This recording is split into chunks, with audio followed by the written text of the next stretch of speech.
हम मीनू झा उपस्थित छी एकटा जितिया पाबनि व्रतक गीत लऽ के। गीत के रचनाकार MM झा जी छथिन। सब गोटे के जितिया के बहुत बहुत शुभकामना।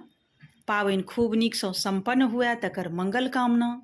सभक बाल बच्चा दीर्घायु रहथि। धन्यवाद। जय मिथिला, जय मैथिली। नैया लगाबू पार, जेमो तजी नैया लगाबू पार, नैया लगाबू पार, जेमो तजी नैया लगाबू पार। जीवनक नैया के आहि खेबैया, जीवनक नैया के आहि खेबैया, छोड़बै नहि पतवार, जेमो तजी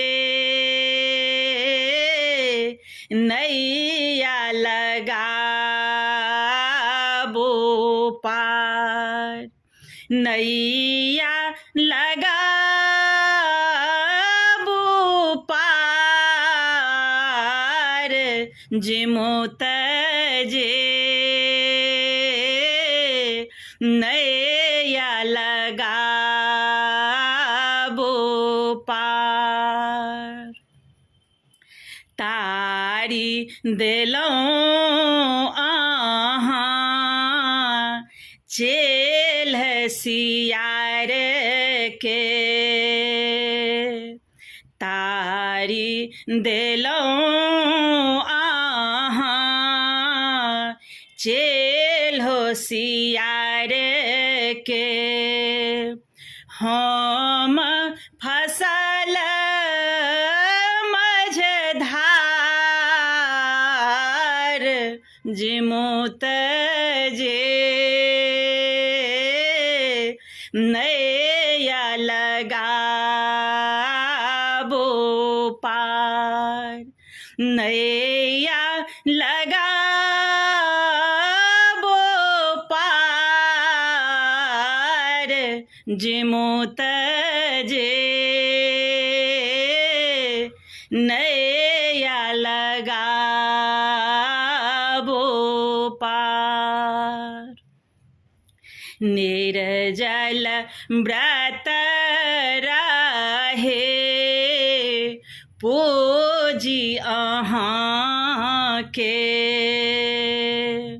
निर्जल व्रत रहे पूजी अहाँ के, संतति के रखबार, जेमो तजी नैया लगाबू पार, नैया लगाबू पार, जेमो तजी नैया लगा